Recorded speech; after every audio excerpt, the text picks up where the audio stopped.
Revelation 4900. From the 20th of May 1950.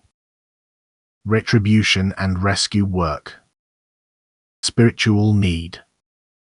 It is a time of utmost confusion, a time of profound spiritual darkness. It is a state amongst people which is far different than it should be. People are only connected to matter and also live accordingly, for they don't pay attention to my commandments if they can only attain earthly possessions. They allow themselves to be dominated by urges which are visibly the influence from below. They no longer strive upwards but are far more turned towards the forces of the underworld from which they attain fulfillment of earthly desires and cravings. The spiritual need is great, so great that it must be broken off by force so that people are prevented from sinking even lower. This is the actual cause of the forthcoming work of destruction of the earth, to strip the spiritual, which is currently embodied as a human being, of its present form and to give it a new cover where a descent can no longer take place but an ascent must be achieved. The last end of this earth is at the same time a work of retribution as well as a work of salvation, incomprehensible to him whose spiritual state excludes a profound knowledge of my plan of salvation. But it is the end also regarded as a work of salvation extremely significant for those people who experience it.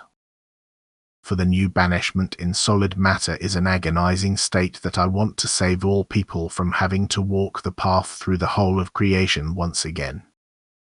What is still free will be bound again, what is powerful will be completely powerless, what can think and want freely will then carry out what I want in a state of compulsion. Darkness will surround the beingness for endless times until it moves up again to the state of free will in order to now be able to decide freely again. The new banishment will be an unspeakable torment for the spiritual which still walks freely on this earth. If people knew about the pitiable state they are approaching, they would truly change their way of life out of fear, but it would be a change of essence under compulsion, yet without value for eternity. People must go their own way of their own free will. They can certainly be admonished and warned. The coming judgment can be presented to them, but always in the form of predictions which they can believe or not. But what will happen at the end of this earth is inconceivable to man, yet it is something so powerful that human intellect could not give itself an explanation for processes which are completely contrary to nature. Yet it is a spectacle which only my own, awakened by my spirit, can watch, who cannot suffer any damage to their souls as a result.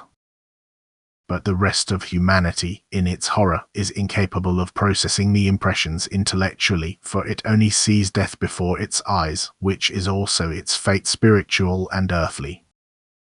It is the greatest contrasts that appear at the end of this earth's supreme happiness, jubilation and joy over my coming to earth for my own, who only see radiant light and are free from all adversity and greatest horror, fear of death, darkness and dreadful events, with the undeniable prospect of complete annihilation.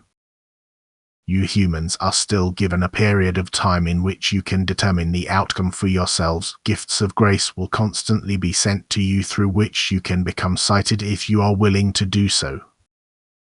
Your attention is drawn from all sides to the fact that unusual things are preparing themselves. The end is pointed out to you through all kinds of appearances. I reveal myself in many ways so that you will think and tackle your soul's work. I constantly stretch out my hands to you in order to help you ascend.